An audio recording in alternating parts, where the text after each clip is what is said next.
The energy field crackled with malevolent purpose, casting purple shadows across marble floors that had witnessed 3 centuries of imperial justice. Queen Lyra Celestine stood within the containment sphere, her 4-meter frame somehow diminished despite the physical impossibility. Plasma restraints bit into wrists thick as tree trunks, leaving trails of bioluminescent purple blood that evaporated before reaching the ground. The brands on her forehead pulsed with fresh agony, 2 words burned into royal flesh by Imperial laser trader. Slaughter. 200 beings from across 17 star systems packed the gallery in Gateway Station's converted Cathedral of Commerce. The chamber had been designed for corporate negotiations, its architecture speaking the cold language of profit margins and quarterly reports. Now it served darker purposes. Oxygen recyclers worked overtime processing the chemical signatures of fear anticipation and something that might have been shame if any present possessed sufficient conscience. Chancellor Draven Arctus circled the containment field with predatory grace. His ceremonial robes bore the weight of stolen authority fabric woven from threads that cost more than most colonies' annual budgets. Each medal on his chest represented a battle Lyra had won for an empire he'd stolen through carefully orchestrated betrayal. The evidence is irrefutable. His voice carried the smooth confidence of practiced liars everywhere. You refused direct orders from the Unity Council. Willful obstruction of lawful security protocols. The sentence is death, but the Council, in its wisdom, offers mercy. Lyra's silver eyes tracked his movement with predatory precision that centuries of captivity couldn't erase. Every instinct screamed at her to fight to break these chains as easily as snapping kindling, to remind this usurper what it meant to stand before an actual monarch. But chains weren't the real prison. The 10,000 hostages Draven held in detention facilities across 3 systems, those were chains no strength could break. Your Majesty served 40 years. 317 campaigns. The prosecutor's words dripped false respect like acid eating through metal. The liberation of Tethys Prime, defense against the Outer Rim insurgencies. Yet when ordered to neutralize hostile populations on Kepler 442b, you committed treason against your own people. They weren't hostile. Lyra's voice carried the weight of absolute certainty that came from knowing truth in a room full of lies. 3 billion refugees fleeing civil war. Your intelligence was fabricated.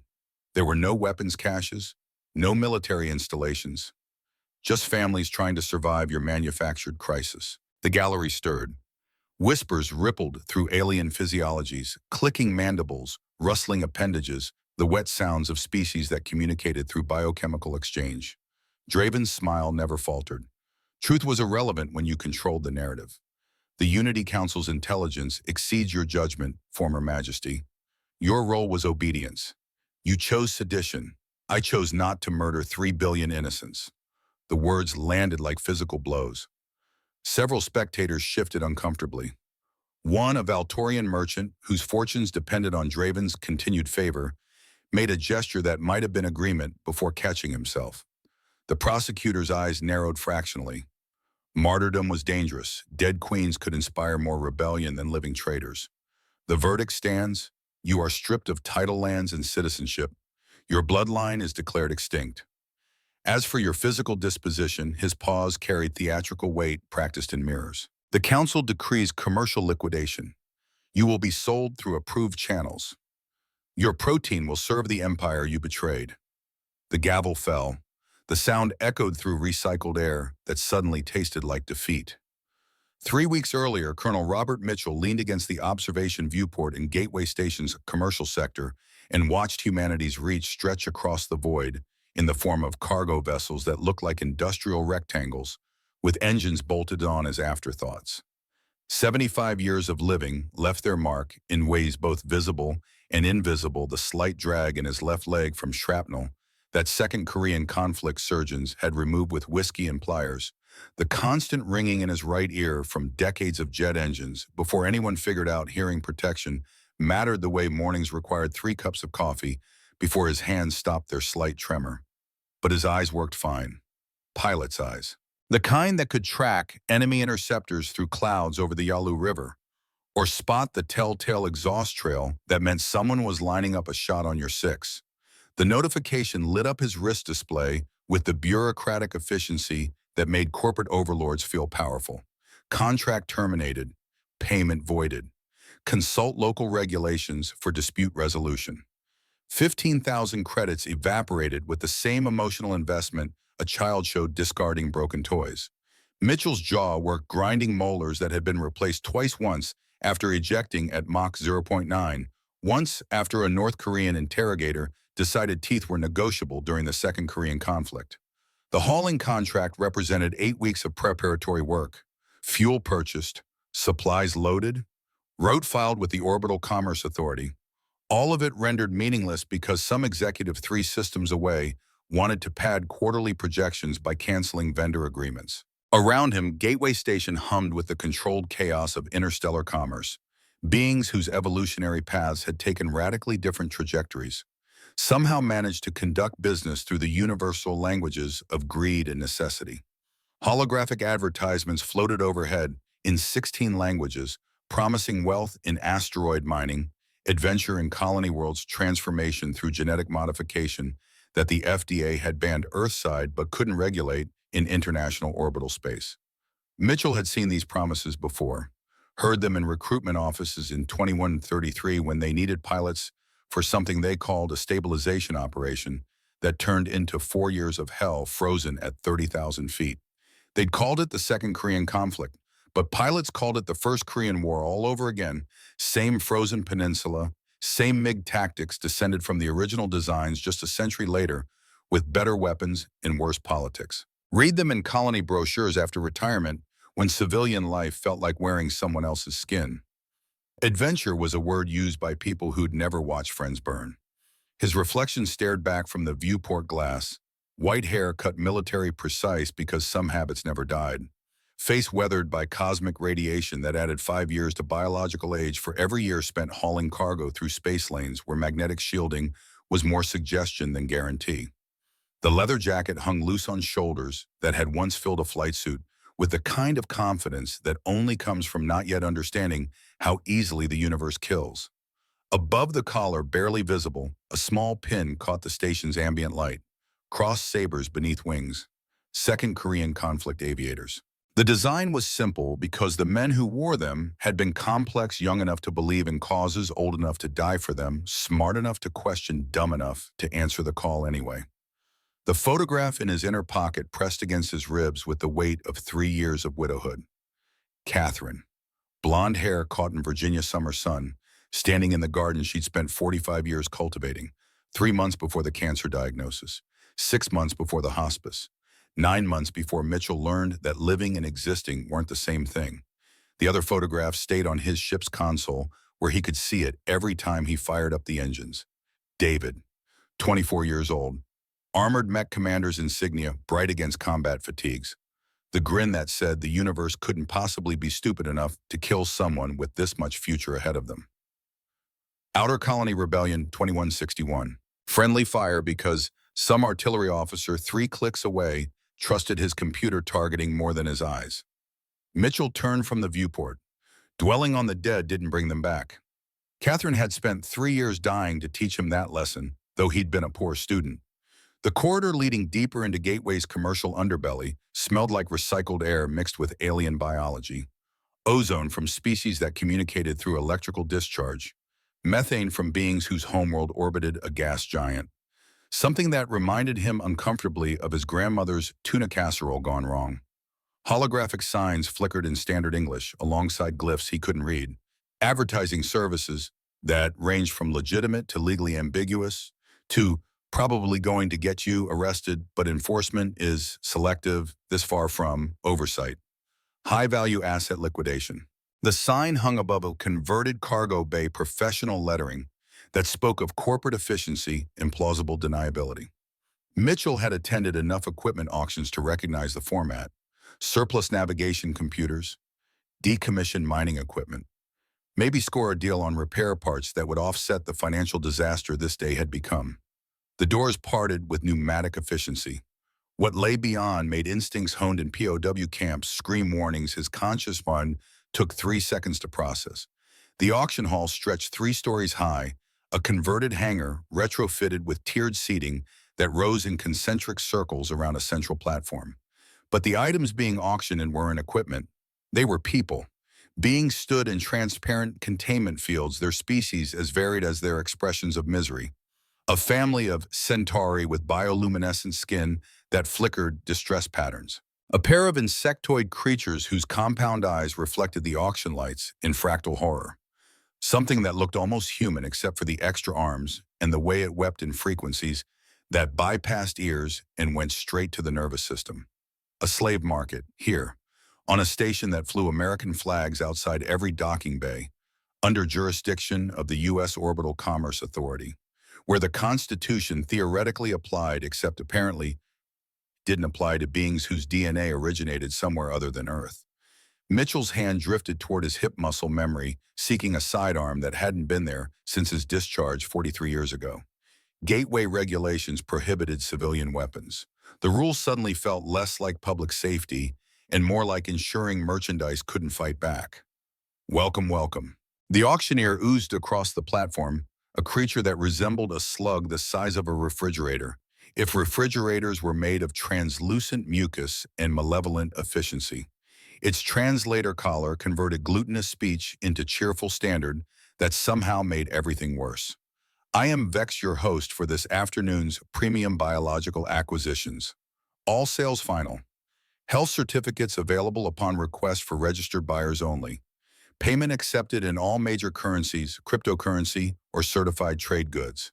Please find your seats. We have exceptional offerings today. Mitchell should have left, should have contacted station security, filed complaints with the Commerce Authority, done something within the system that claimed to care about human rights, while apparently defining human narrowly enough to exclude anyone inconvenient. But the beings in those cages looked at the crowd with eyes that understood no system would help them. Eyes that knew they'd been reduced to commodities, their suffering measured in credit transfers and profit margins. Eyes Mitchell had seen before in mirrors when guards at Camp 5 detention facility walked past cells and discussed which prisoners were worth feeding during the brutal winter of 2135. He found a seat in the back row between something that looked like a praying mantis dripping with jewelry and a walrus-like being in a business suit that would have been comical if the context weren't horror. The auction proceeded with corporate efficiency that made concentration camps seem amateurish by comparison. Lot after lot sold to the highest bidder.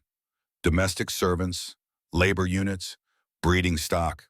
The terminology came straight from livestock auctions Mitchell had attended in rural Virginia, except livestock didn't understand they were being reduced to their economic utility. The mantis creature beside him clicked mandibles in what might have been satisfaction. First time at biological acquisition, human Mitchell's voice came out flat. Yeah, wise investment if you select carefully. I purchased 3 domestics last quarter. Return on investment exceeded 40% annually. The clicking intensified like laughter filtered through alien physiology. Of course, depreciation requires accounting. They break eventually. Replacement piece must factor into long-term projections. Mitchell's hands clenched on the armrests hard enough that polymer creaked. Math.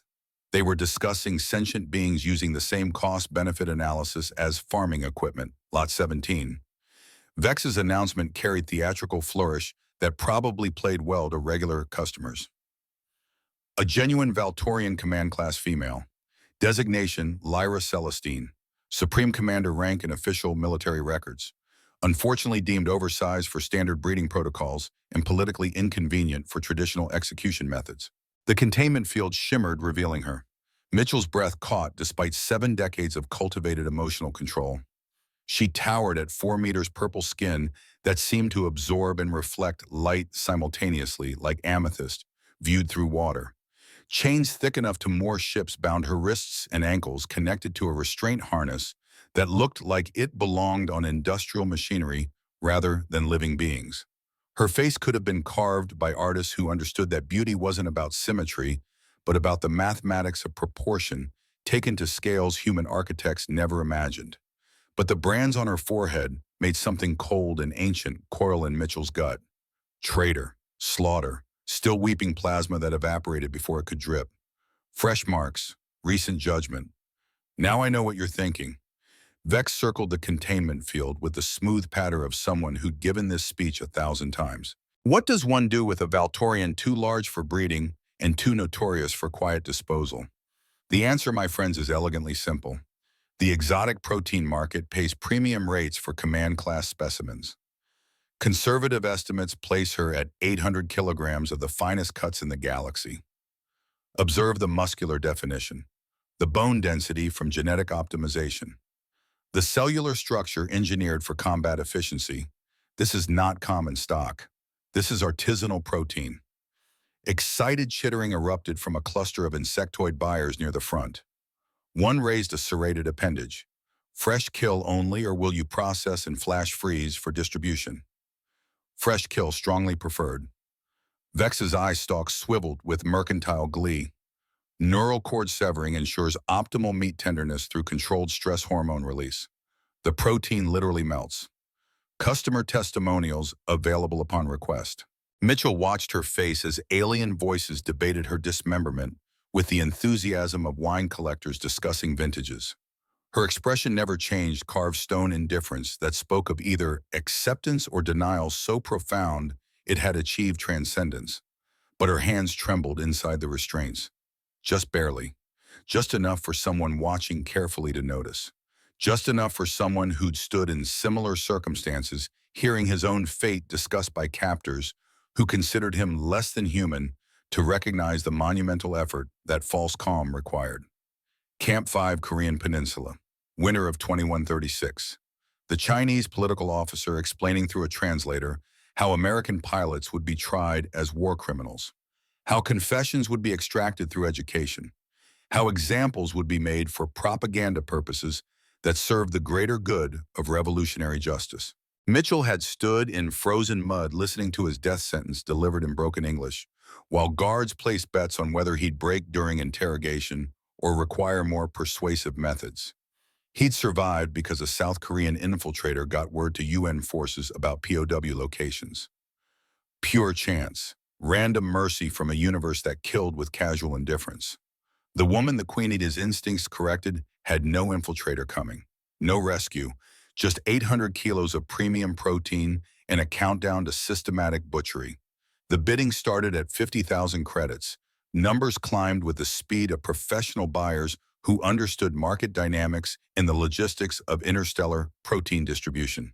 60, 70, 85.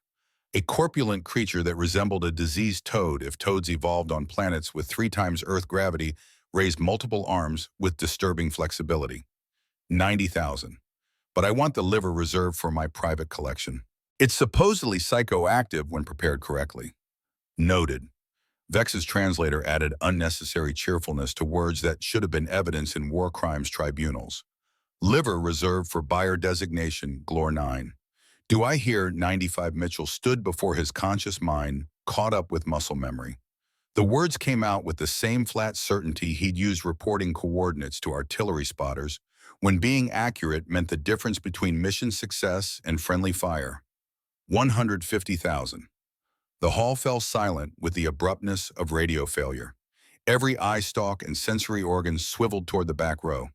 The mantis beside Mitchell jerked back hard enough that jewelry chimed. The walrus thing's breathing apparatus wheezed surprise. On the platform, Vex's eye stalks twitched confusion before the translator caught up with alien thought processes. I beg your pardon. Did the human just bid 150,000 credits? Mitchell's military bearing clicked into place like a safety coming off. 75 years fell away, replaced by the lieutenant who'd stared down generals about civilian bombing targets during the Second Korean conflict and decided his conscience mattered more than his career. That's correct, 150. Cash transfer available immediately. Nervous laughter rippled through the crowd with the quality of people witnessing something they suspected might be insanity, but couldn't look away from. The mantis clicked mandibles in what might have been amusement or might have been the alien equivalent of backing away slowly. Personal use human. That specimen would kill you accidentally. The mass differential alone presents obvious complications. Wouldn't be the first time I dated someone who could bench press me. More laughter this time with an edge that acknowledged the absurdity while remaining uncertain whether to admire the bravery or mock the stupidity. On the platform, the Queen's silver eyes locked onto Mitchell with an intensity that felt like being targeted by weapon systems. For a heartbeat, something passed between them. Recognition, maybe, or the shared understanding of people who'd been reduced to commodities and refused to accept the reduction as permanent condition. Then her expression shuddered like blast doors closing. Vex's eye stalk swiveled with calculations that probably involved profit margins versus customer satisfaction versus the logistics of processing returns on biological purchases. 150,000 credits is substantial. Sir, are you familiar with Valtorian biology? Standard breeding protocols require extensive compatibility testing, and look, friend. Mitchell injected his voice with more confidence than he felt, channeling every bit of the easy authority that came from having nothing left to lose. My refrigerator's too small for 800 kilos anyway. The living option works better for my purposes. You taking my bid or not? More laughter. Vex's eye stalks twitched. 150,000. Do I hear 160? Silence stretched across the hall with the quality of people realizing the show had become more interesting than anticipated. The toad creature deflated with a wet sigh that spoke of disappointment and already calculating next quarter's acquisition targets. Too rich for processed meat. The human can have his expensive pet. Sold. Vex's gavel, a crystalline growth from his own shell, cracked against the platform with finality. Lot 17 goes to the human for 150,000 credits. Please proceed to Processing Station 7 for ownership transfer and documentation. Mitchell's legs felt unsteady navigating the tiers, adrenaline crash starting to hit as his conscious mind caught up with what he'd just done. 150,000 credits, his life savings, his ship's equity, his pension reserve that was supposed to fund retirement somewhere with gravity and breathable atmosphere. Gone in a moment of impulse that Catherine would have called either the bravest or dumbest thing he'd ever done, and she'd witnessed 45 years of poor decision-making. Around him, the auction continued. More lots, more prices, more lives reduced to transactions that would be recorded in ledgers and forgotten before the next fiscal quarter. Processing Station 7 occupied a sterile alcove that reminded Mitchell of DMV offices if DMVs processed ownership transfers for sentient beings. A bored Centauroid clerk with too many arms gestured toward a chair without looking up from holographic displays. Standard ownership transfer. Scan your palm here, here, and here. Sign this. Initial that. Genetic compatibility waiver goes in the blue folder, and please don't read it because nobody ever does, and it just slows down the process. Genetic compatibility waiver. Mitchell paused, stylus hovering over the datapad. Standard procedure for breeding stock purchases. Protects the seller if your biological systems prove incompatible for reproduction. Also covers liability for size differential injuries during attempted mating. Just sign, please. I have 17 more transfers before my shift ends, and if I don't finish the paperwork, I don't get paid. Mitchell signed without reading beyond that point. The forms blurred together in bureaucratic tedium designed to make people stop asking questions. Ownership certificates, transport permits, health documentation that looks suspiciously incomplete, property rights, liability waivers. His hand moved on autopilot, signing away money he no longer possessed for a being he'd just met, committing himself to consequences that started at criminal smuggling and probably escalated from there. Through the alcove security checkpoint, guards brought her in. Still chained, still branded. Energy weapons trained center mass with the nervous tension of people who understood exactly how dangerous she was, even restrained. She moved with careful precision, despite the Bonds warrior's grace that made the guards look like children playing soldier. Congratulations on your purchase. The clerk handed Mitchell a datapad thick with documentation he'd never read. The subject is now your legal property under Imperial Commercial Code Section 7G. Transport, housing, and disposal are your responsibility. Enjoy your acquisition. The clinical terminology made Mitchell's jaw clench. He approached slowly, hyper-aware of trigger discipline that was better than expected but still showed stress in the way fingers hovered near firing studs. Up close, she was even more impossible. Her wrist showed purple blood where restraints had rubbed skin raw. The brands cast red shadows across features that belonged in cathedrals, not auction houses. So, his voice came out steadier than expected. I guess we should talk. Her response hit like controlled artillery fire. You purchased me to mock me. Actually, I purchased you to keep you from becoming somebody's dinner. He kept his tone light despite the weight of her stare. Though I've got to admit I didn't really think this through. My ship's not exactly built for passengers your size. Then why buy? The question carried weight that went beyond words. Mitchell glanced at the guards, then stepped closer. Their weapons tracked him, but nobody fired. Not yet. Because watching them talk about carving you up made me sick to my stomach. And because he paused, surprised by his own honesty, because you look like you were ready to fight even chained up and branded. I respect that kind of stubborn. For a moment, her mask cracked. He glimpsed something underneath that might have been hope or might have been desperate confusion, and that anyone would see her as more than commodity. Attention, all personnel. The station's intercom blared with the efficiency of systems designed to cut through ambient noise. Imperial Security Protocol 7 is now in effect. All biological transport permits subject to immediate inspection. This is not a drill. The guards snapped to combat readiness. Red warning lights began flashing throughout the processing area with the kind of efficiency that said someone had drilled these procedures until they became reflex. Mitchell felt his stomach drop as muscle memory from decades of military service recognized the signs of a well-planned operation. All those forms he'd signed without reading. The bureaucratic machinery he'd fed his life into without understanding the gears. Problem? The Queen's tone carried dark amusement, possibly a big one. Mitchell pulled out his comm unit as armored figures began moving through the crowd with purpose. An Imperial security officer approached their group scanner in hand.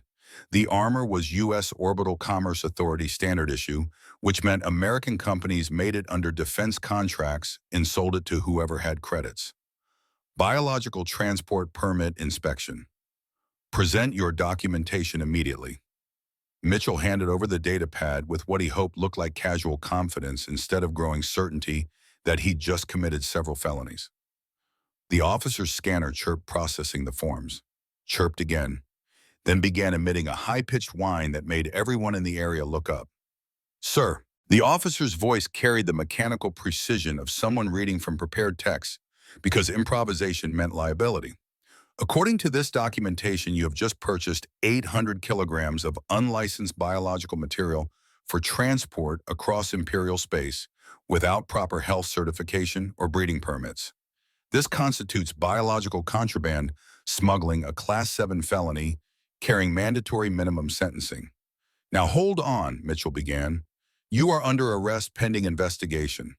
The officer cut him off with practiced efficiency. The specimen will be confiscated and destroyed according to Imperial Health Protocol 47. Please place your hands behind your back. Like hell. The words came out flat. Final. The same tone Mitchell had used when a captain ordered him to strafe what turned out to be refugee convoys during the Second Korean conflict, and he'd decided his conscience mattered more than his commission. He grabbed the Queen's arm like grabbing a tree trunk and shouted one word. Run! The chain snapped like string when she moved. One moment restrained, the next flowing through the crowd like purple lightning, given physical form and directed purpose. Guards shouted, reached for weapons. Energy bolts scorched the air where they'd been standing half a heartbeat earlier, leaving ionized trails that smelled like burning metal. Mitchell sprinted after her 75-year-old cardiovascular system, protesting this sudden departure from careful retirement planning. She cleared a path by existing. Aliens dove aside, rather than be trampled by 4 meters of unleashed force that moved with the kind of grace that only came from extensive combat training. Behind them, more security forces poured into the area. The station's intercom crackled with urgent announcements about escaped biological contraband and armed smugglers that described Mitchell in terms that would have been flattering if they weren't attached to arrest warrants. This way. Mitchell gasped, pointing toward a maintenance corridor he'd noticed during his initial exploration. My ship's in Bay 94. They reached service quarters as blast doors began sealing throughout the station with the systematic efficiency of lockdown protocols designed by people who'd thought through every contingency. Emergency lighting cast everything in red that made shadows look like blood.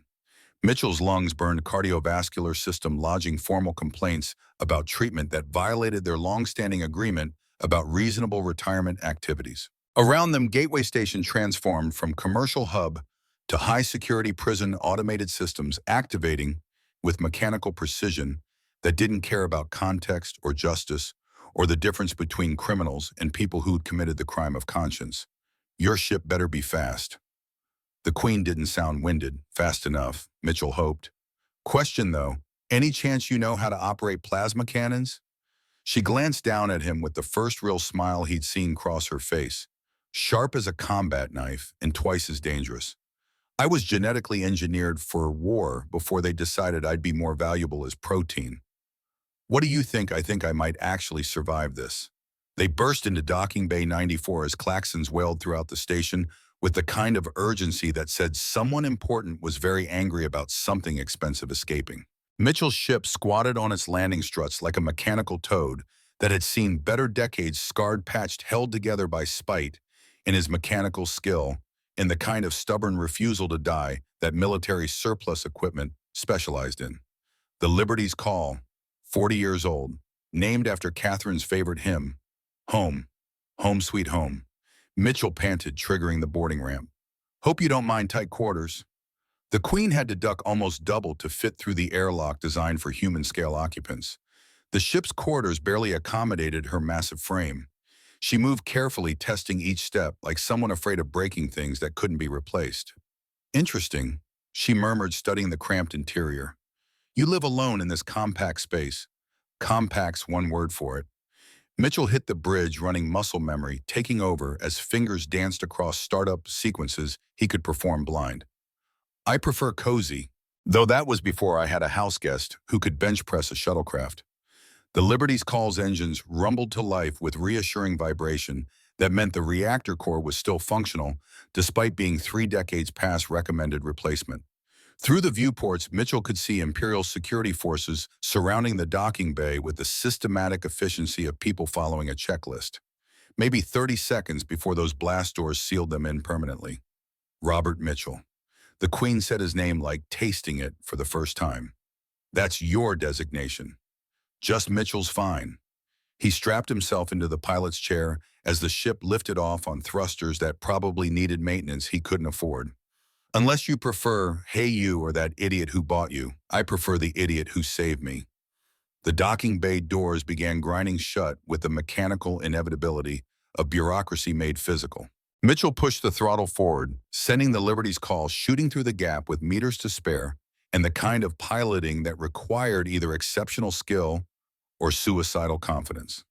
Space opened around them, brilliant with stars and the running lights of countless ships navigating Gateway Station's traffic patterns with the careful choreography that kept commerce flowing. Attention, Vessel Liberty's Call. The transmission from station security crackled with authority, backed by weapon systems that could reduce his ship to constituent atoms. You are ordered to return immediately and submit to Imperial inspection. Failure to comply will result in pursuit and destruction. You have 30 seconds to acknowledge. Mitchell switched off the comm. Well, that's not ominous at all. Behind them, sleek Imperial patrol ships launched from the station like angry wasps whose nest had been kicked by someone with poor survival instincts. Their weapon systems painted the Liberty's Call with targeting lasers that turned the cockpit red and set off alarms that Mitchell silenced with practiced efficiency. So, the Queen settled into the oversized cargo bay that would serve as her quarters because his ship had exactly one bed designed for someone his size. Where exactly are we going? Mitchell engaged the hyperdrive charge sequence and grinned at the growing swarm of pursuit ships that represented his complete departure from sensible retirement planning. Good question. I was thinking maybe we'd figure that out together. The stars shifted to lines of light as they jumped to hyperspace, leaving Gateway Station and its Imperial forces behind in a burst of faster-than-light travel that would hopefully put enough distance between them and arrest warrants to allow for conversation. In the sudden silence that followed, Mitchell realized his life had just changed completely. He'd gone from lonely freight hauler to wanted criminal in the space of 90 minutes. And somehow, looking at the Queen's reflection in the viewport, where her purple skin caught starlight and made it into something that looked like hope, he couldn't bring himself to regret it. The hyperdrive sputtered twice before dying with the kind of mechanical failure that sounded expensive. Alarms screamed. Red indicators painted the cockpit in emergency lighting that meant something critical had just stopped being critical and started being catastrophic. Through the viewport, unfamiliar stars wheeled past in patterns Mitchell had never studied, deep space regions, where navigation charts showed warnings about lawless territories and commercial traffic being advised to avoid the area. We're not where we should be. Mitchell killed the alarms one by one, muscle memory from decades of flying, dying aircraft taking over. Should be 3 systems from Gateway. This looks like maybe half a jump. The Queen studied the tactical display over his shoulder, her presence filling the cramped bridge. Interdiction field. Worse, Mitchell pulled up diagnostic readouts that confirmed his worst suspicions. Hyperdrive motivators cooked. We pushed it too hard during the escape. Old components, new stress. He tapped the screen where damage estimates glowed angry orange. 25,000 credits a minimum for repairs, maybe 30 if they find additional problems. I'm not seeing yet. Morris, the ship's AI, manifested as a holographic sphere near the navigation console, with the kind of timing that suggested he'd been listening and waiting for his cue. Current liquid assets total 1,200 credits. Our operational budget has experienced what economists politely call catastrophic deficit. Mitchell leaned back in his chair. The leather creaked. Outside, a massive structure resolved from the darkness, a space station that looked like someone had welded together a dozen different architectural styles without consulting engineers or caring about aesthetic coherence. Modules jutted at odd angles. Docking bays clustered around a central core like fungal growth. Running lights flickered in patterns that suggested either electrical problems or deliberate atmosphere. Kepler Station. The Queen's voice carried recognition. Frontier Commerce Hub. No central authority beyond what corporate security franchises enforce.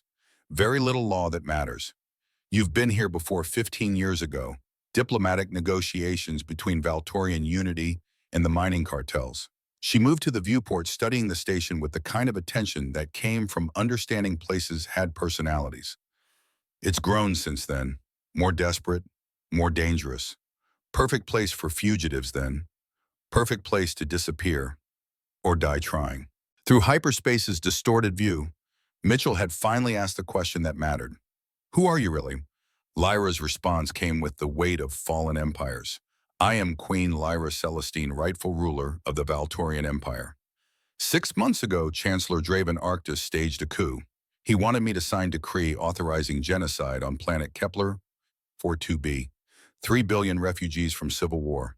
He claimed they harbored insurgents, that military necessity required pacification. And you refused. I refused. Her silver eyes caught starlight streaming past. So he declared me mentally incompetent, stripped my titles, sold me to erase royal legitimacy. If I die as meat in someone's freezer, no one remembers the Queen. Only the traitor who wouldn't follow orders. Mitchell had shared his own story then. January 2135, Second Korean conflict. Ordered to strafe convoy columns near Pyongyang. Intelligence said military supply trucks. I flew lead position. Came in low for visual confirmation before the strike package arrived. He'd seen their faces even from 500 feet, women, children, civilians fleeing combat zones with everything they could carry. No weapons, no military vehicles. Just families trying to survive a war they didn't start. Refused the strike order. Radioed back that intel was faulty, target was civilian refugees, requested mission abort. Got overruled by command, who said intelligence was solid and I needed to follow orders or face court-martial. What did you do? Followed orders. He met her eyes. Followed orders and didn't drop a single bomb. Circled until fuel was critical, returned to base claiming mechanical failure. Got demoted from captain to lieutenant anyway. 2 weeks later, shot down over the Yalu River. Spent 8 months at Camp 5 detention facility because karma has timing. But the civilians lived. 47 families survived because I decided conscience mattered more than career. Mitchell's voice carried no pride, just statement of fact. My son David made a similar choice 26 years later. Outer Colony Rebellion. His mech unit retreating under friendly artillery. Bad coordinates meant they were shelling evacuation corridors where colonists were trapped. David stopped his mech, climbed on top, where forward observers could see him, started screaming ceasefire into every radio channel. Artillery shell killed him before anyone listened. But the shelling stopped. 47 civilians made it out. His whole unit survived. He was 24. Mitchell paused. Catherine, my wife, she died 3 years ago. Cancer. Her last words were, "Don't die before you live, Rob." I didn't understand what she meant until today. Until you saw me at auction. Until I saw them talking about carving you up, and something in me said this matters more than being careful. Kepler Station's docking fees cost more than Mitchell expected, and less than he feared, which probably meant someone was running a scam that wouldn't become obvious until later. The repair estimates Morris projected glowed with financial disaster 25,000 credits for work that would take 6 days if parts arrived on schedule. I can work. Lyra's voice carried quiet determination. Before becoming queen, I studied engineering, reactor systems, hyperdrive theory. Your ship is old, but principles remain constant. Station regulations probably frown on unlicensed aliens performing maintenance. Station regulations frown on escaped biological contraband existing. She smiled without humor. At this point, additional violations seem irrelevant. The encrypted signal arrived as Mitchell calculated how many meals he could skip before malnutrition became medical emergency. His comm unit chirped twice, displaying frequency that shouldn't be accessible to civilian equipment. Military-grade encryption, Valtorian coding architecture. Your Majesty, the voice carried female tones through species-specific translation. If you can hear this, respond on secure channel Gamma 7. We have waited 6 months. Lyra moved to the comm station with careful precision. Gamma 7 secure. Identify yourself. Commander Vera Talshen, 1st Legion Royal Guard. Your Majesty, we thought you dead. Auction records indicated commercial liquidation. Plans changed.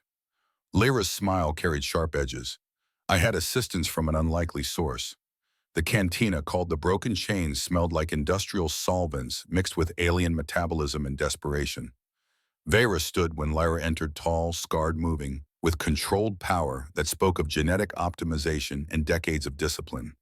The plasma burn running from her left eye to jaw had healed badly, probably in field conditions, without proper medical care. Your Majesty, she knelt despite awkward space. This is Robert Mitchell. He purchased me at auction to prevent my execution. Vera's assessment of Mitchell took 3 seconds. 50,000 Imperial Guards remain loyal to the royal bloodline. After the coup, Draven purged officers who questioned orders, executed 15,000 for refusing to implement final solution protocols. Survivors scattered across frontier stations where his authority is suggestion rather than law. Final solution. Mitchell's stomach clenched around historically weighted terminology. That's what he's calling it, officially Planetary Pacification Initiative. Vera pulled up holographic displays showing star charts marked with red indicators like infection spreading. Kepler 442b was the test case. 500 million died in first bombardment. 2 billion more in subsequent famine when agricultural infrastructure collapsed. Dravens expanded the protocols. 3 more planets marked for pacification within 6 months. Total population 12 billion. Jesus Christ, we need you to return. Vera looked at Lyra with desperate hope. Lead us. Give us legitimacy. Right now, we're scattered cells conducting guerrilla operations that slow Draven but don't stop him. With you commanding, we become restoration movement. I led for 40 years. Lyra stared at star charts. Followed orders I didn't question closely enough because duty mattered more than conscience. I'm not certain I deserve command. Your Majesty refused genocide. Mitchell's voice carried flat certainty. That's more leadership than most people show in a lifetime. The rest is just details. Repairs require capital we don't possess. Lyra's pragmatism cut through sentiment. Unless your resistance has 25,000 credits available immediately, we have something better. Vera smiled with predatory satisfaction. Weapons shipment bound for colony defense forces. Draven's forces hijacked the transport stored at Depot 3 systems from here. Help us liberate those weapons. We'll pay your repair costs plus operational expenses. What's the catch? The depot is defended by Drake Consolidated Security. Vera's expression suggested she understood how that name would land. Corporate military contractor. 30 ships, 500 combat personnel, hired specifically because they have reputation for efficiency. Drake. The name tasted like betrayal. Mitchell had served with the Drake during the Second Korean conflict. Wondered if it was the same family line. Can we even pull this off? A younger Valtorian spoke up. 30 ships versus our 7 barely functional cruisers. Numbers aren't everything. Mitchell found himself speaking before conscious thought caught up. Second Korean conflict, winter 2135. I flew against Chinese forces that outnumbered us 10-1 over the Yalu River.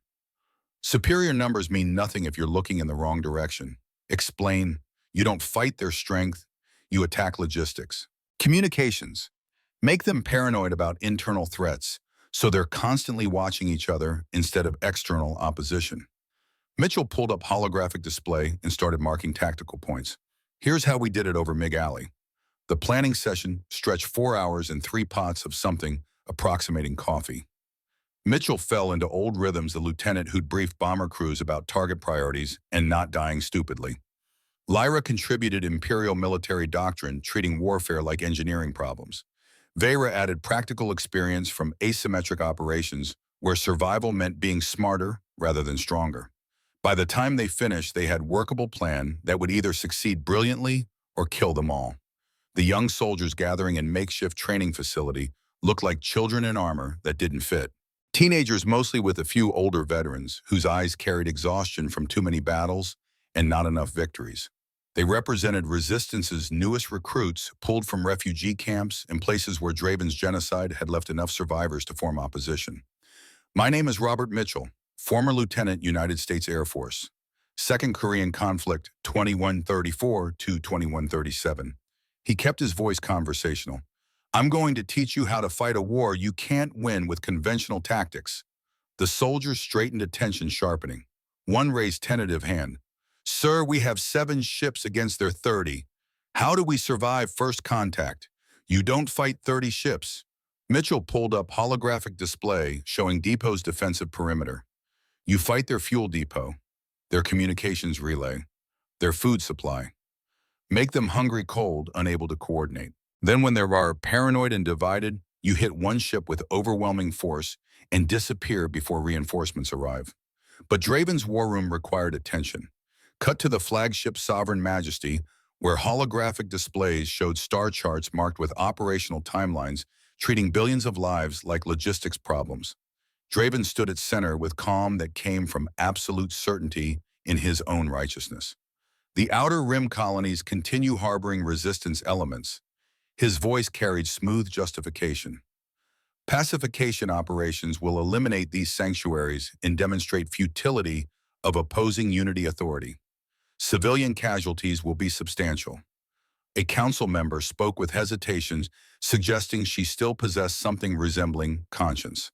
Estimates suggest 8 billion deaths across 3 planets, acceptable losses compared to alternative of prolonged insurgency. Draven dismissed concern with casual efficiency. Military requires absolute authority to function effectively. Dissent is virus that must be excised before infection spreads. Back in training facility, Mitchell had soldiers practicing cell organization. Small units operating independently could be sacrificed without compromising larger network, maintain communication through prearranged signals that didn't require interceptable technology. Camp 5 detention facility taught me survival isn't about being strong. His voice carried weight of 8 months surviving North Korean captivity. It's about being smart enough they can't predict you, adaptable enough that when they counter one tactic, you've already shifted to another. Lyra demonstrated imperial military weak points with insider knowledge that only came from decades at highest command levels. Supply chain vulnerabilities, communication protocols assuming loyal personnel, defensive positioning optimized against conventional attacks but leaving gaps for asymmetric approaches. But training montages violated the 7-minute rule. Cut back to Draven's war room, where tactical officers reported resistance activities with detailed intelligence, suggesting someone was feeding them information. Your Excellence, we've intercepted communications suggesting Queen Lyra survived auction liquidation. A tactical officer highlighted star charts. Sources indicate she's gathering loyalist forces in frontier sectors. Draven's expression never changed. Increase the bounty. 15 million credits. Dead or alive, though alive, would provide useful propaganda opportunities regarding consequences of treason. The training session broke for meals from supplies Vera's network had liberated from military transports. Mitchell found himself beside a young Valtorian named Keth, 19 years old and human equivalent, carrying nervousness of people who'd signed up for revolution without understanding what revolution cost. Colonel Mitchell. Keth's voice carried uncertainty. How do you know when orders are wrong, when conscience matters more than duty? The question landed like artillery in populated areas. Unavoidable, devastating, impossible to answer cleanly. Mitchell set down his meal and found himself speaking words repeated in nightmares for 52 years. January 21, 1935. My squadron received orders to strafe convoy columns near Pyongyang. Intelligence indicated hostile forces transporting weapons to forward positions. I flew lead position, came in low for identification before strike package arrived. Other soldiers stopped eating, attention focused, with intensity of people recognizing they were hearing something true and terrible and necessary. Women, children, civilians fleeing fighting with everything they could carry. Mitchell's voice stayed flat because alternative was breaking. No military vehicles, no weapons, just families trying to survive war they didn't start. What did you do? Refused strike order. Radioed back that intel was faulty target. Was civilian refugee convoy, requested mission cancellation. Got overruled by command, who said intelligence was solid and I needed to follow orders or face court-martial. So I followed orders. He met Keth's eyes. Followed orders and didn't drop single bomb. Circled until fuel was critical, returned claiming mechanical failure. Were you court-martialed, demoted captain to lieutenant, assigned punishment duty? 2 weeks later, shot down over Yalu River. Spent 8 months POW because karma has timing. Mitchell's smile carried no humor. But those civilians lived. 47 families survived because I decided conscience mattered more than career. Silence stretched with weight of understanding that sometimes doing right thing cost everything, and you did it anyway because alternative was becoming the enemy you were supposed to fight. Your son. Lyra's voice came quietly. You said he made similar choice. Mitchell nodded. David, 2161. Outer Colony Rebellion. His mech unit retreating under friendly artillery fire. Command had bad coordinates, was shelling evacuation corridors where colonial civilians were trapped. David stopped his mech, climbed on top where he'd be visible to forward observers, started screaming ceasefire into every radio channel until someone finally listened. Soldiers leaned forward, caught by narrative momentum. Artillery shell hit him directly. Killed instantly. Mitchell's voice stayed steady through decades of practice. But shelling stopped. 47 civilians survived. His entire unit made it out. He chose conscience over orders, and it cost him everything. And I'm proud of him every single day because he was braver at 24 than I've ever been. Keth wiped his eyes with unself-conscious honesty of youth that hadn't learned hiding emotion was weakness. How do we know we're making right choice? You don't. Mitchell's honesty cut like scalpel. You make best choice you can with information available and live with consequences. Sometimes that means disobeying direct orders from people who claim authority. Sometimes it means standing up when everyone else sits down. But your gut knows. Trust it. The observation deck offered view of stars stretching across infinity with casual indifference that made human concerns seem appropriately small. Mitchell found Lyra there after training ended her massive frame somehow looking small against cosmic enormity. Catherine told me something 3 days before she died. His voice carried across distance between them. She was so thin, the bed looked like it was swallowing her. Morphine made everything fuzzy, but she grabbed my hand and said, "Don't die before you live, Rob." But you didn't understand what she meant. Not until today. Mitchell moved closer. I spent 3 years waiting to die, going through motions, hauling cargo that didn't matter to places I didn't care about, just existing until my body caught up with decision my spirit made when she stopped breathing. What changed you? The word hung between them, watching them talk about carving you up like you were meat instead of royalty. It made me remember what it felt like to give a damn about something beyond next paycheck. Lyra's expression shifted through complex emotions. I spent 40 years as weapon, tool, following orders because that's what queens do. Never chose anything for myself because duty mattered more than desire. Then I refused genocide and lost everything. She paused. Then you bought me, not for breeding or profit or status, just because it seemed like right thing to do. Seemed stupid at the time. Mitchell smiled despite himself. Still seems pretty stupid if I'm being honest. But somehow it's the least stupid thing I've done in 3 years. They stood in comfortable silence, Two people from different species with enough shared damage to recognize each other across biological divides that should have been insurmountable. The proximity alarm shattered the moment. Mitchell's comm unit screamed warnings, incoming vessels, multiple signatures, combat approach vectors. Morris manifested with usual timing. Colonel Mitchell, I detect 3 Drake Consolidated Security frigates emerging from hyperspace at a combat distance. Lead vessel broadcasting, identification codes matching Captain Nathan Drake's command signature. Drake. The face-filling view screen had aged into dissolution that came from choosing money over principle, often enough that lines blurred.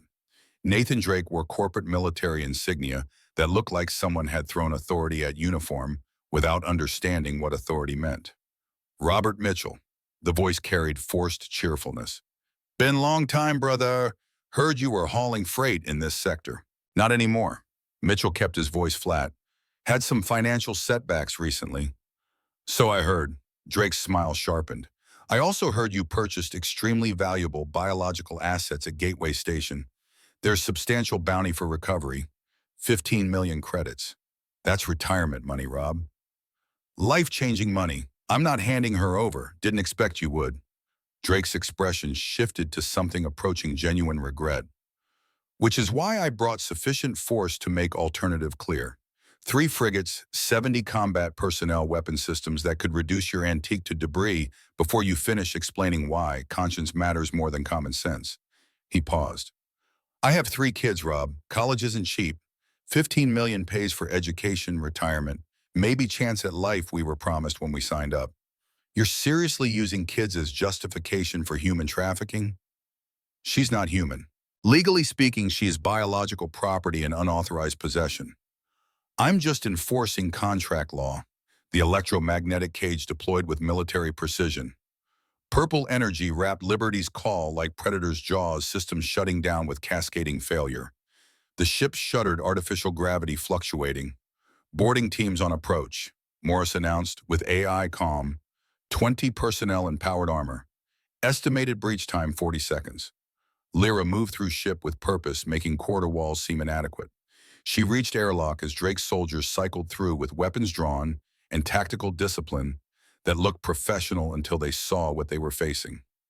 First soldier raised weapon. Motion looked confident until Lyra moved combat training, making genetic optimization visible through pure physics. She disarmed him with efficiency that didn't allow time for pain receptors to register trauma, then used acquired weapon to provide covering fire, forcing assault team back through airlock with tactical superiority that only came from decades commanding actual military operations. Drake's voice came through calm with frustration replacing false camaraderie. Bring up heavy weapons. I want that ship disabled and specimens sedated for transport. Mitchell grabbed his sidearm from emergency locker old service pistol that probably violated dozen safety regulations, but still functioned with stubborn reliability. He reached cargo bay as 15 more soldiers breached through aft airlock, carrying equipment designed for large animal capture. They fought back-to-back in corridors too narrow for Lyra's full combat capability, using ship's architecture as force multiplier, letting 2 defenders hold off 20 attackers through superior positioning and desperate competence that came from having nothing left to lose. Mitchell's aim stayed true despite 75-year-old eyes and hands that trembled from adrenaline rather than age. Lyra moved like purple lightning, each motion economical and devastating. One soldier got lucky with shot that should have taken Mitchell's center mass. Would have, except Lyra. Lyra shifted position with impossible speed and took plasma bolt high on shoulder. Purple blood sprayed across bulkhead panels, scent sharp and alien and wrong. She staggered, caught herself on corridor walls that buckled under sudden weight, kept fighting because stopping meant capture. Soldiers pulled back, leaving 3 casualties who wouldn't return home for college fund justifications. Drake's face on view screen carried frustration of people discovering operations were harder than planning suggested. You're bleeding out, Your Majesty. His voice attempted reason through calculation. Medical assistance requires surrender. Pride isn't worth dying over. Mitchell pressed field dressings against Lyra's wound with hands that stayed steady despite everything. Experience from the Second Korean conflict meant he knew battlefield medicine, knew how to keep soldiers functional until proper care could be arranged. The plasma burn went deep, purple blood, flowing with alarming speed. Hyperdrive repairs complete.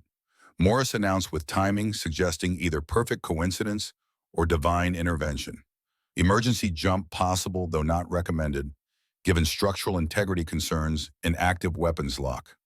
Jump, Mitchell ordered, helping Lyra toward bridge. Jumping while actively targeted, Will Morris began.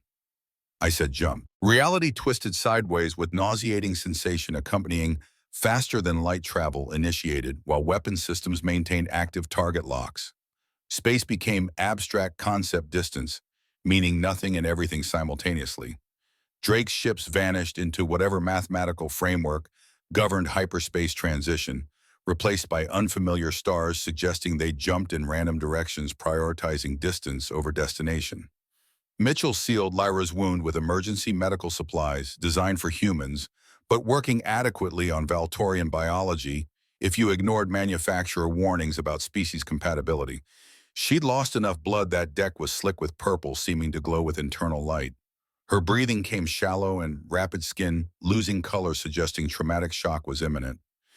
Stay with me. His voice came harsher than intended. We didn't escape just so you could die from infection.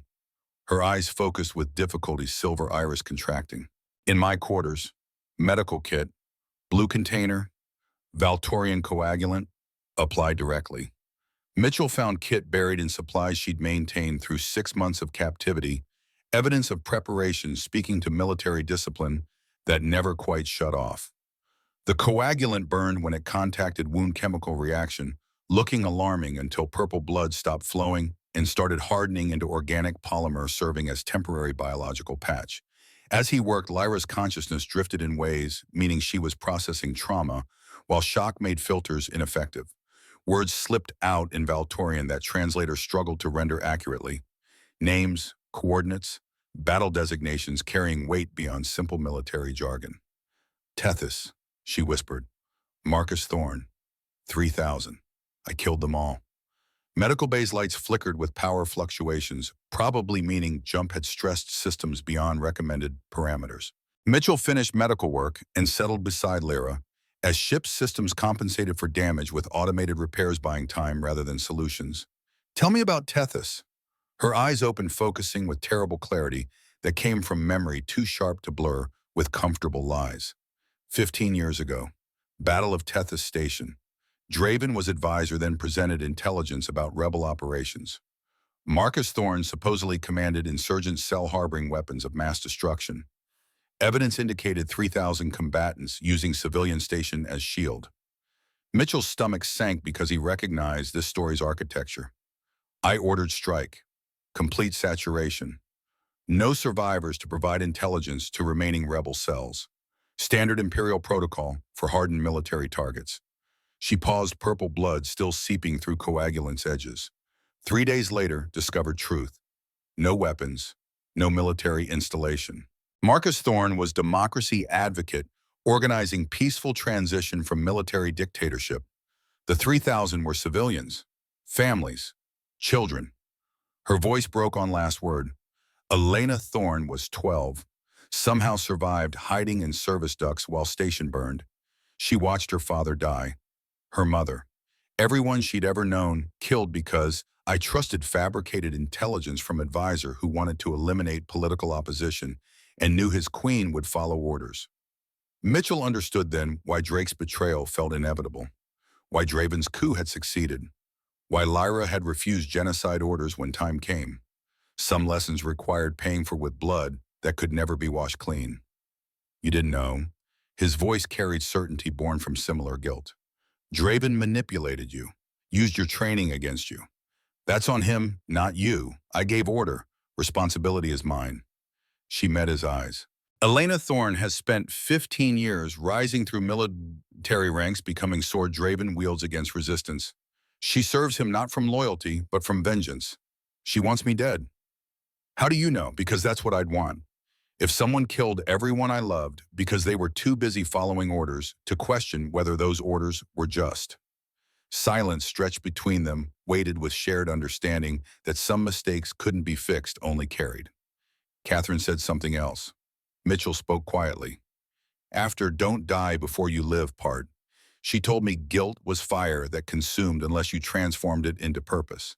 That carrying dead meant honoring them by being better than person who created their deaths.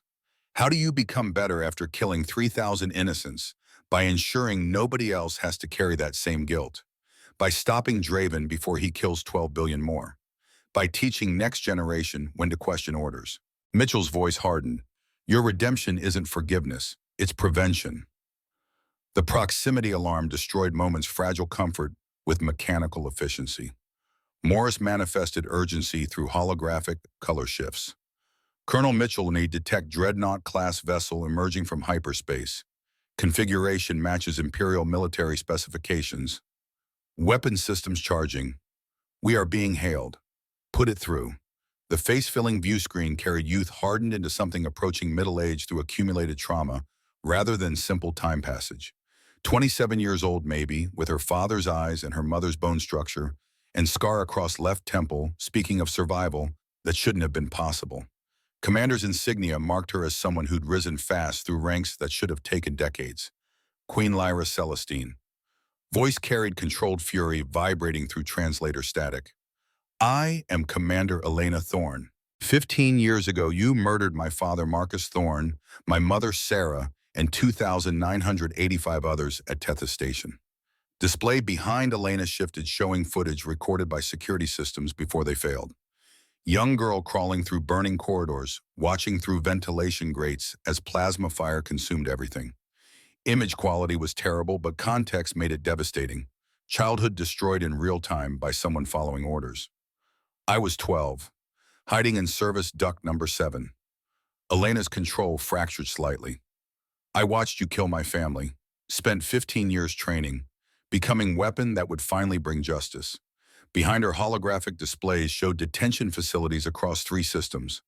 Thousands of beings packed in cages, looking disturbingly similar to Auction House, where Mitchell had found Lyra.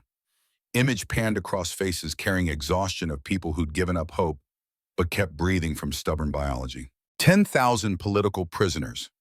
Elena's voice steadied into something approaching professional calm. Resistance sympathizers. Democracy advocates. People who believe Unity Council should be accountable to populations they govern. You have 1 hour to surrender. Every minute you delay, I execute 100 prisoners. Live broadcast so everyone can witness cost of your conscience. Countdown appeared on screen. 60 minutes, already ticking down with mechanical precision, saying Elena had prepared this operation until contingency planning became art form. Choose carefully, Your Majesty. Elena's smile carried no warmth. Your father taught me revenge was fire that burned one holding it. But some fires need to burn. Some justice requires ash. Transmission ended. Countdown continued. 59 minutes, 30 seconds.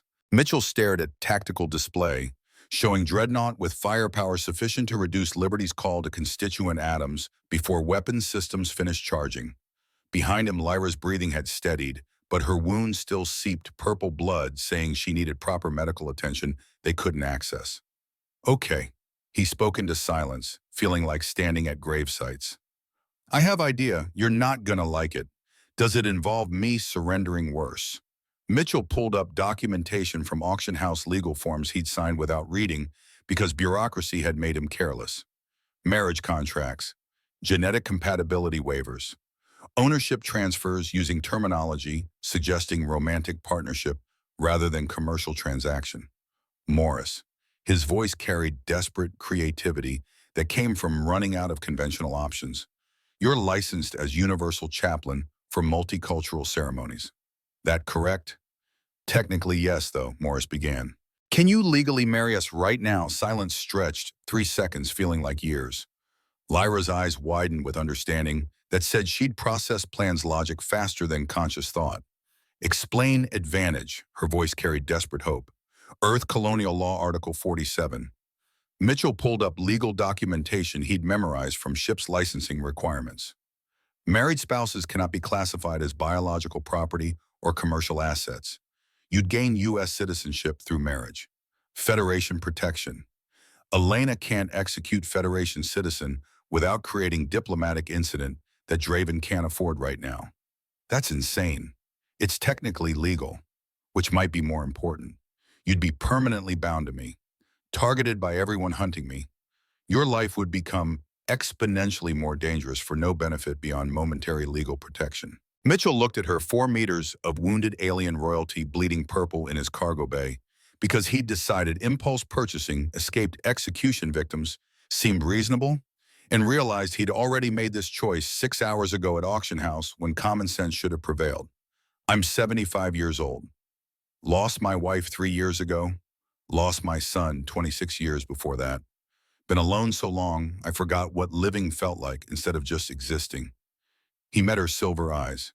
You gave me purpose, reason to care, reminded me what it feels like to do something that matters. Not obligation. Choice. I choose you, Lyra. Her voice came barely above whisper. I choose you too, Robert Mitchell. Morris materialized with holographic solemnity. Countdown showed 54 minutes remaining. Dearly beloved, we are gathered here in desperate circumstances that technically satisfy minimum legal requirements for interspecies marriage under Federation law. Ceremony proceeded with surreal efficiency, vows spoken in cargo bay still smelling like Lyra's blood, binding two people from different species who'd known each other less than day witnessed by AI that probably had opinions about this decision, but maintained professional discretion. Mitchell slipped ring onto Lyra's massive finger, his wedding band from Catherine that somehow fit properly despite size difference. Physics said should make impossible. Metal caught light with weight of 45 years with one woman and promise of however many remained with another. I now pronounce you married under Federation law with all rights and responsibilities therein. Morris intoned. You may kiss the bride, though I recommend caution regarding structural engineering challenges. They kissed. Careful. Tender. Size difference should have been ridiculous, but somehow wasn't. Countdown showed 42 minutes. The marriage certificate transmitted across open frequencies with bureaucratic efficiency, usually accompanying tax documentation rather than diplomatic incidents. Federation treaty provisions scrolled across Elena's tactical display in legalese, dense enough to require 3 legal experts and translation matrix. Her expression shifted from confident fury to confused anger to something approaching horrified realization. You married her. Words came out flat disbelief, wrestling with tactical recalibration. You bought biological contraband and married it within 6 hours. Her. Mitchell's voice carried steel wrapped in courtesy. Her name is Lyra. She's my wife. And according to Earth Colonial Law Article 47, combined with Interspecies Marriage Treaty of 2341, she's now United States citizen with all rights and protections thereof. That's legal fraud. It's legal marriage. Morris interjected with AI precision, not allowing emotional interpretation. All documentation properly filed. Genetic compatibility waiver signed by Colonel Mitchell at point of purchase. Ceremony conducted by licensed chaplain in accordance with Federation regulations. Marriage is legitimate regardless of motivations. Countdown froze at 41 minutes, 18 seconds. Elena's face cycled through expressions complex enough that human psychology probably required new terminology. Behind her, tactical officers scrambled through legal databases with desperate energy of people realizing operations had become exponentially more complicated.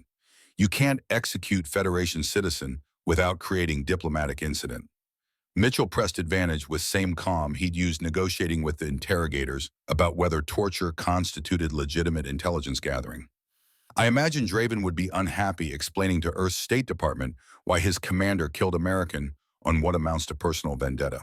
Diplomatic vessel materialized from hyperspace with timing suggesting Vira had anticipated this exact scenario and prepared accordingly. Federation colors marked its hull, international waters made physical in void, representing authority even empires acknowledged when convenient. Ambassador Chen's face appeared on secondary channel, her expression carrying professional neutrality that came from decades negotiating between species that occasionally ate each other. Commander Thorne, her voice made diplomatic courtesy sound like veiled threat. I've reviewed marriage documentation. It appears legitimate. Queen Lyra Celestine Mitchell is now under Federation protection as recognized spouse of U.S. citizen Robert Mitchell. Any hostile action against her person would constitute act of war against Earth. Elena's jaw clenched with visible effort. She killed 3,000 people, my father, my mother. Justice demands due process. Ambassador Chen interrupted with authority that made interrupting seem reasonable. If you have evidence of war crimes, file charges through proper channels. The Hague exists for exactly these situations. But summary execution of Federation citizens isn't justice. It's murder. Silence stretched across vacuum with weight of decisions determining whether billions lived or died based on pride versus pragmatism. Mitchell watched Elena's face cycle through options, seeing 12-year-old girl who'd survived Tethys wrestling with the commander who'd spent 15 years becoming weapon. Her grief demanded. "Stand down, Commander." Draven's voice cut through channel with smooth authority of people accustomed to obedience. Diplomatic complications have evolved beyond mission parameters. Return to fleet formation and await further orders. But Elena began. That was not suggestion. Dreadnought's weapons powered down with mechanical precision, suggesting Elena's crew followed orders even when their commander hesitated. Countdown disappeared from tactical displays replaced by standby protocols, meaning immediate threat had de-escalated into simmering tension. "This isn't over." Elena's voice carried promise rather than threat. "Your Majesty's crimes will be answered. Just not today." Transmission ended. Tactical displays showed Elena's battle group reforming into defensive perimeter, suggesting withdrawal rather than continued engagement. Mitchell's hands shook with adrenaline crash, meaning his body was finally processing last hour's accumulated stress. "That was closer than I'd prefer." Lyra's voice carried exhaustion going beyond simple physical trauma. "Welcome to marriage." Mitchell attempted humor, landing somewhere between gallows and genuine. "I promise honeymoon will be less stressful." "Probably." Ambassador Chen's face lingered on diplomatic channel, with expressions suggesting she had thoughts about American citizens marrying alien royalty to prevent genocidal military commanders from executing political prisoners. Most of those thoughts probably involved paperwork. "Colonel Mitchell, I've transmitted asylum documentation to Kepler Station authorities. Your wife is now under Federation protection pending formal citizenship processing." She paused meaningfully. "I suggest you avoid additional legal complications. My office has finite capacity for creative interpretations of maritime law." "Understood, Ambassador." "Thank you. Don't thank me yet." Chen's smile carried no warmth. "Draven will find ways to make this difficult. Federation protection means he can't execute her openly. Doesn't prevent accidents, equipment failures, or 1,000 ways people die in frontier space when authorities are conveniently looking elsewhere." Transmission ended. Morris began running diagnostic checks on systems stressed beyond recommended parameters. Outside viewport, Kepler Station's chaotic architecture represented temporary safety that wouldn't last beyond however long it took Draven to adjust strategies. "We need to go home." Lyra's voice carried determination, saying wound hadn't diminished capacity for command decisions. "To Valtorian Prime, Draven's consolidating power through genocide. Every day we delay costs billions of lives. We have one broken ship and 50,000 scattered resistance fighters." Mitchell kept voice pragmatic rather than defeatist. "That's not exactly overwhelming force." "No." Lyra pulled up star charts showing Federation territory overlapping Imperial space in regions where jurisdictional authority became polite fiction. "But we have something Draven doesn't. Legitimacy. I'm still rightful queen. My authority supersedes unity councils because their power derives from royal mandate they never properly revoked. If I return and invite Federation intervention, it becomes legal peacekeeping rather than military invasion." Plan assembled across 6 days of hyperspace travel toward Valtorian Prime, refined through arguments, testing structural integrity of their marriage before it had time to develop comfortable rhythms. Federation agreed to provide 8 ships and military advisors in exchange for Lyra's formal request for assistance maintaining constitutional order. Vera's resistance network contributed 47 vessels held together by spite and mechanical ingenuity, making Liberty's call look professionally maintained. Journey provided time for training, expanding beyond guerrilla tactics into strategic thinking, transforming scattered cells into something approaching coherent military force. Mitchell found himself teaching larger groups in converted cargo bay of Vera's flagship, his voice carrying across species barriers through translators, struggling with Second Korean conflict terminology. Draven has numbers, superior firepower, established supply lines. He stood before holographic displays showing Valtorian Prime's orbital defenses with professional respect for enemy capabilities. You have motivation, knowledge of your enemy's specific weaknesses, and advantage of people who believe they're fighting for something that matters, rather than following orders. Young soldier raised tentative appendage. How do we know when orders are wrong? Question landed with familiar weight.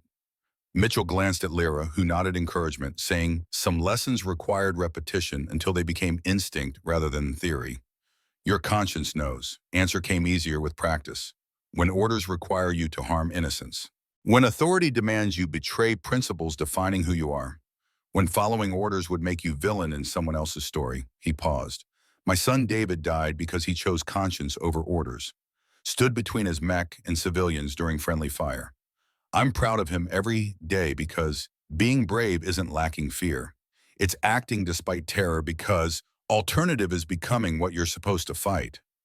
Words settled across assembled resistance with weight of truth that couldn't be unsaid.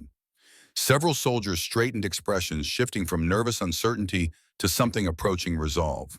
Training broke for meals from supplies liberated through operations probably violating several treaties.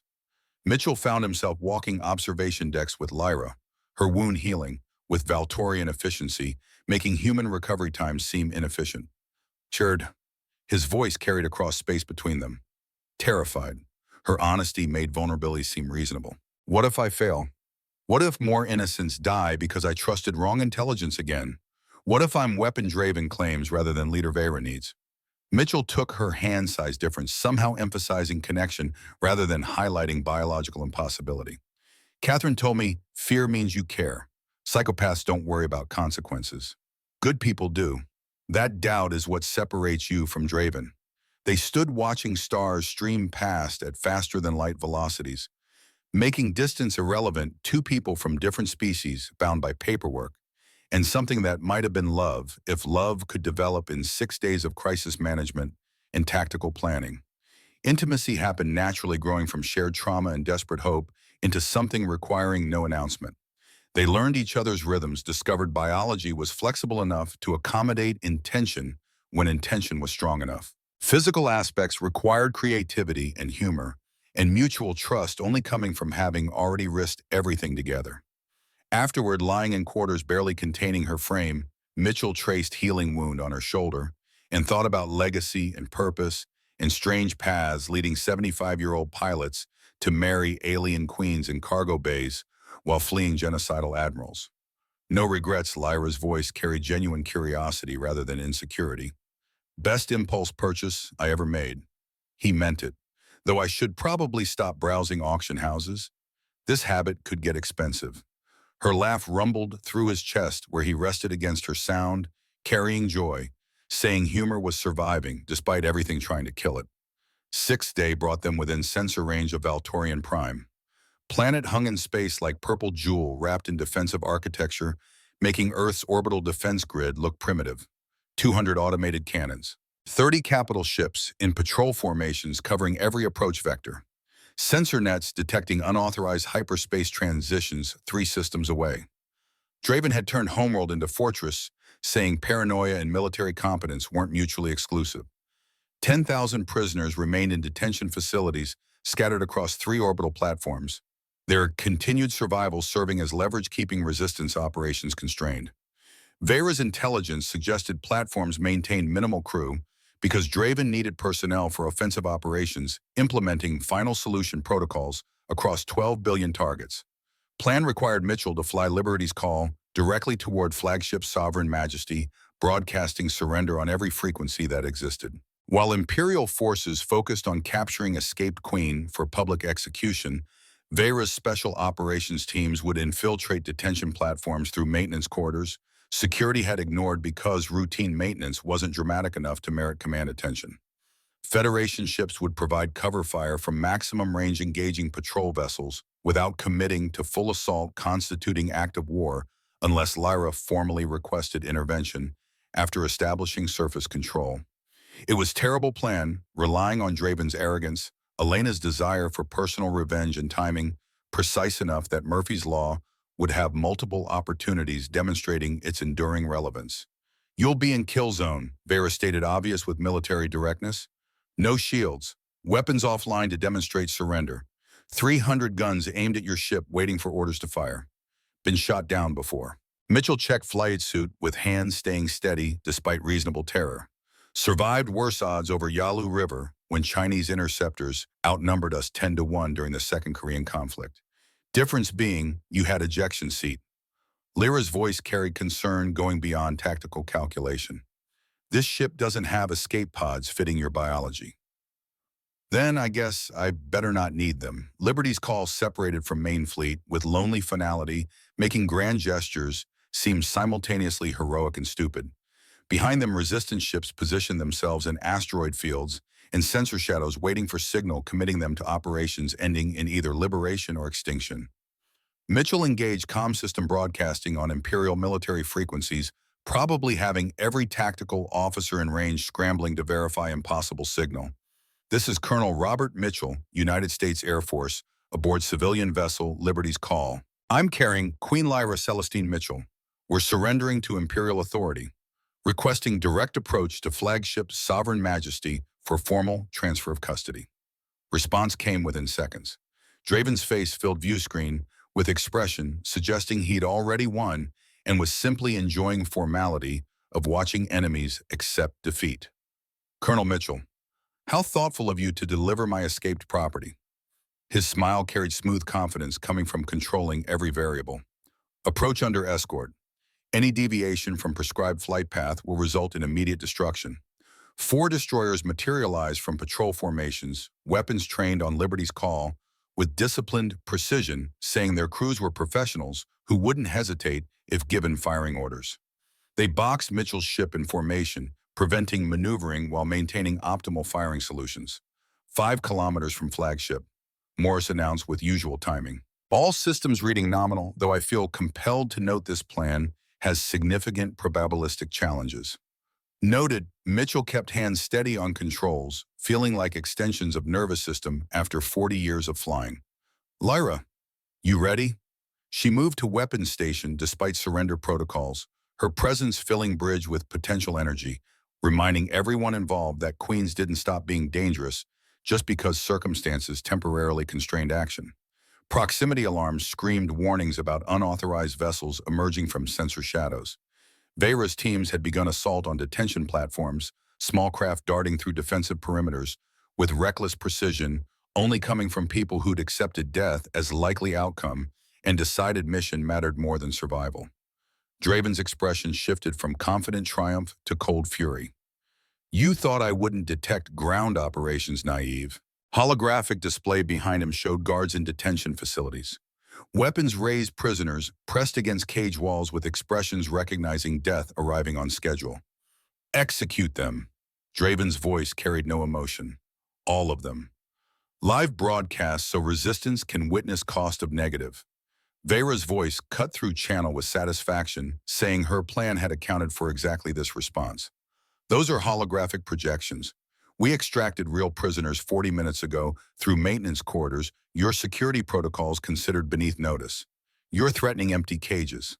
Tactical display confirmed claim. Convoy vessels breaking orbit with precious cargo resistance ships providing escort absorbing fire from pursuing destroyers. Count came through clean despite chaos, 9,000 rescued. Approximately 1,000 had died during initial detention center raids before extraction teams arrived, casualties haunting after-action reports, but meaning 90% survived versus 0% under alternative scenarios. Draven's mask cracked. Destroy them all. Space battle erupted with controlled chaos, transforming tactical displays into abstract art composed of weapons fire and dying ships. Federation vessels emerged from stealth positioning advanced systems, providing covering fire keeping Imperial forces divided. Resistance ships harried patrol formations, with guerrilla tactics prioritizing survival over glory, darting through defensive lines before defenders could coordinate responses.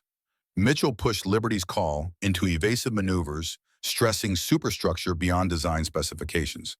Plasma bolts scorched past close enough that hull plating sublimated, leaving trails of vaporized metal, tracking their passage like breadcrumbs leading toward death. Lyra's weapons fire provided suppression, buying seconds of survival. her accuracy suggesting muscle memory transcending conscious thought. Elena's destroyer broke from fleet formation with single-minded purpose, saying she'd stopped caring about strategic objectives in favor of personal vengeance. Her weapons locked onto Liberty's call with targeting precision, leaving no room for miracles, no escape vector. Morse stated obvious. Collision course in 30 seconds. Recommend immediate surrender. Not today. Mitchell's hands danced across controls, executing same barrel roll that had saved him over the Yalu River during the Second Korean conflict, when enemy interceptor had target lock and overconfidence. Maneuver shouldn't have worked. Physics said old ships couldn't move like that without structural failure. But Liberty's call had been held together by spite for 40 years and wasn't ready to die from consistency. Elena's destroyer flashed past weapons fire, missing by meters, might as well have been kilometers. But her ship was accelerating into position for another pass, and Mitchell's maneuvering had bought seconds rather than solution. Veyra's transmission cut through tactical chaos. Your Majesty, we're in position. But we can't break through defensive line without 3 resistance ships broke formation with purpose, making Mitchell's stomach drop before conscious thought caught up with tactical analysis. They weren't retreating. They were accelerating toward Elena's destroyer, with velocity saying kamikaze wasn't exclusively human innovation. Commander Veyra Nomater Lyra's voice cracked with emotion transcending royal authority. It's been honor-serving crown. Veyra's transmission carried no fear, only certainty that some sacrifices purchase futures worth dying for. Restore throne. Build something better. Make this matter. Collision transformed 3 resistance ships into expanding debris clouds, consuming Elena's destroyer in overlapping explosions. Plasma reactors breached, adding nuclear fire to kinetic destruction. Tactical displays showed Elena's ship tumbling out of formation, crippled but not destroyed emergency bulkheads, sealing breaches, killing crews lacking proper damage control training. Volunteers. Young soldiers who'd listened to Mitchell teach about conscience and decided their deaths could purchase thousands of lives. Gap in Imperial formations opened like wound, allowing Liberty's call to break through toward planet's surface. Behind them, Federation ships pressed advantage, with coordinated assaults saying they'd been waiting for exactly this opportunity. Resistance vessels scattered mission-complete survivors as prioritizing extraction over prolonged engagement, transforming tactical victory into strategic disaster. Mitchell pushed toward atmospheric entry with reckless piloting Catherine would have called either brave or stupid, depending on whether it worked. Ships shook with re-entry friction, testing every weld, and joint flames painting viewports orange and transforming universe into abstract impressionism, where survival was as much hope as skill. They crashed in Imperial Gardens, sacred ground, where queens had walked for 3 centuries, now serving as emergency landing zone, desecrating tradition in service of necessity. Impact cratered ornamental fountains and destroyed flower beds, representing diplomatic gifts from 17 civilizations. Mitchell would have felt guilty, except breathing seemed more immediately relevant than garden restoration. Federation Marines secured crash site with professional efficiency, while resistance forces poured through palace corridors with focused violence, coming from years of planning this exact operation. Fighting was brief and brutal. Draven's guards surrendering when they realized their leadership had abandoned them in favor of protecting personal escape routes.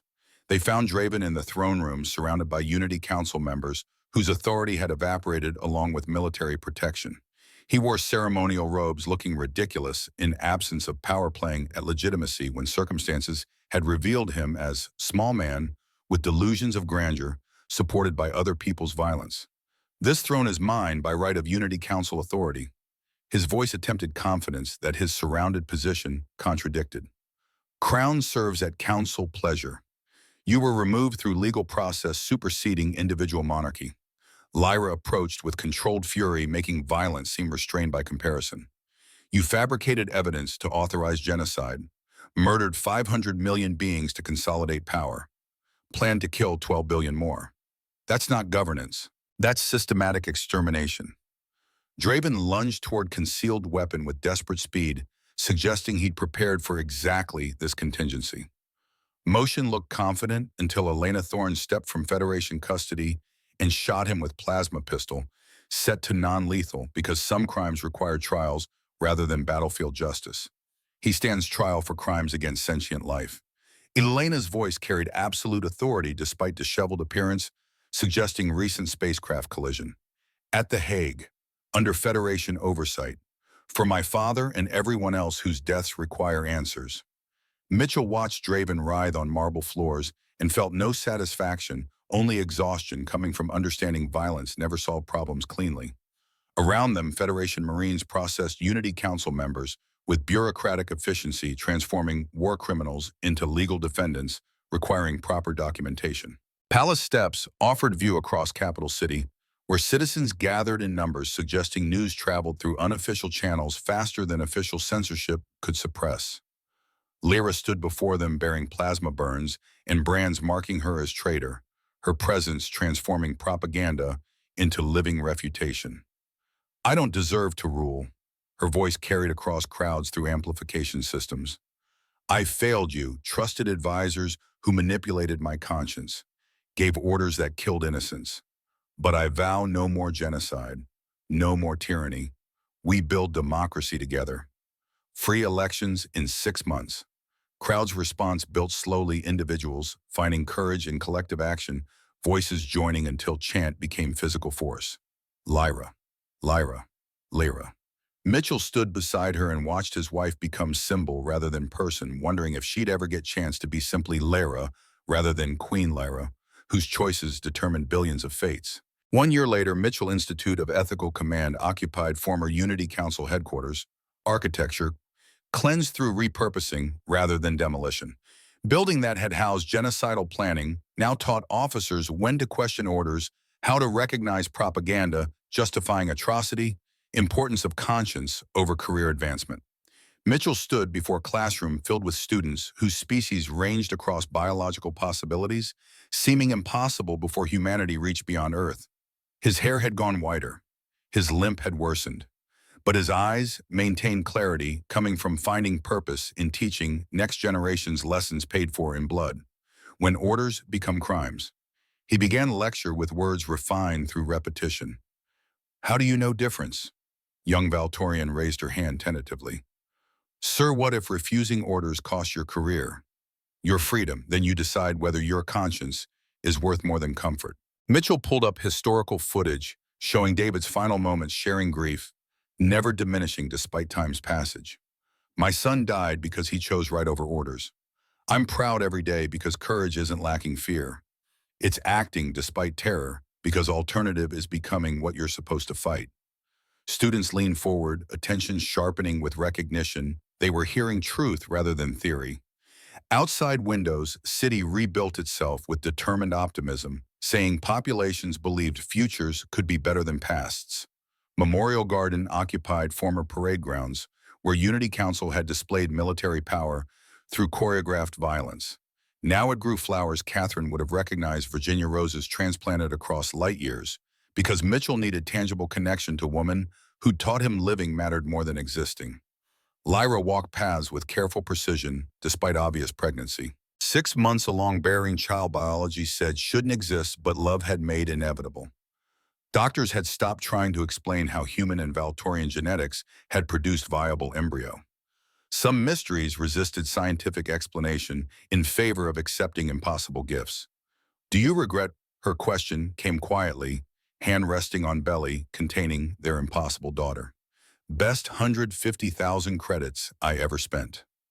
Mitchell took her other hand, the one wearing his grandmother's ring, resized through engineering, making jewelry into symbol. I was waiting to die. You taught me to live. Memorial stone bore names carved with precision, making each letter separate act of remembering. Marcus Thorne, 3,000 Tethys victims, volunteers who died liberating prisoners. David Mitchell, Catherine Mitchell, Vira Talshen. Lists stretched across polished surface reflecting sky and clouds and dual moons rising over Capitol. They'd be proud. Lyra's voice carried certainty rather than hope. We built something good from their sacrifice. Around them, city hummed with controlled chaos of democracy learning to govern itself through argument rather than violence. Imperfect, messy, but alive in ways authoritarianism never achieved. First free elections had produced parliament spending more time debating than implementing policy which citizens considered acceptable price for representation, Acknowledging their existence mattered. Elena Thorne served as defense minister, overseeing military reforms, transforming imperial forces into something approaching professional army rather than oppression apparatus. She'd spent months wrestling with inherited hatred before choosing her father's mission over personal vengeance, becoming builder rather than destroyer. Choice hadn't made them friends, but it established working relationship, prioritizing futures over nursing grudges. Drake had resigned his commission after battle, taking blood money to Frontier Colony, where reports suggested he volunteered at refugee centers with desperate energy of people trying to atone for choices that couldn't be unmade. Mitchell had sent him one message: honor can't be bought, but sometimes it can be rebuilt through action rather than words. Institute had graduated 15,000 officers in first year. 0 war crimes reported from graduates. Record wouldn't last forever because humans and aliens remained imperfect beings capable of failures ethics training couldn't prevent. But it established foundation, suggesting moral education mattered despite inevitable setbacks. Dual moons rose over gardens where past met present through flowers that shouldn't grow but thrived anyway.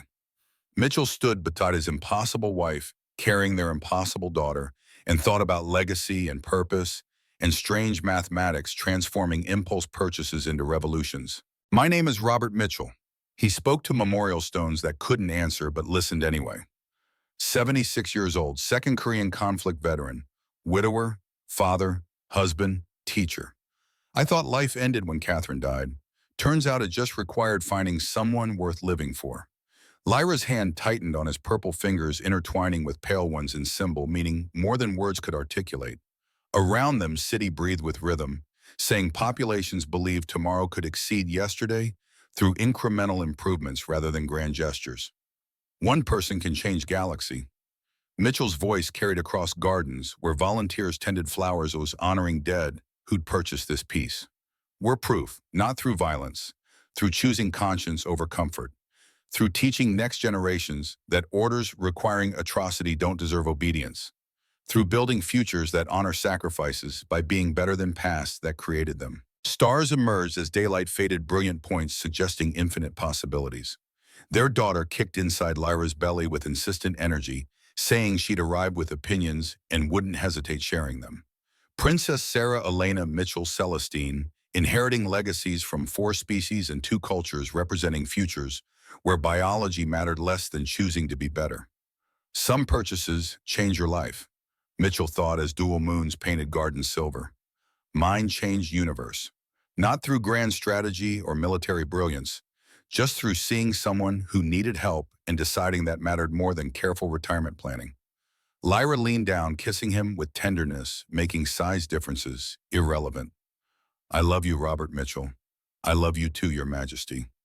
Around them, gardens grew toward stars, witnessing their vows and approving through continued existence. One old soldier and one fallen queen, building legacy through teaching and hope and stubborn belief that conscience mattered more than convenience. Universe was resting and cold and indifferent. But here in gardens where impossibility bloomed, 2 people proved sometimes caring was enough. Sometimes choosing right over easy made difference. Sometimes one person could move stars through nothing more complicated than deciding someone else's life had value. They were proof, living testimony that courage wasn't lacking fear, but acting despite terror. That love transcended biology when intention was strong enough. That mistakes could be redeemed through prevention rather than absolution. That teaching next generations transformed sacrifice into legacy rather than waste. Memorial stones stood silent witness as dual moons rose higher, their light painting everything silver and purple in equal measure. And in gardens built on ground once consecrated to violence, flowers bloomed towards stars that had watched empires rise and fall and would witness whatever came next with same indifferent patience. But tonight, in this moment, 2 impossible people stood together and called it hope.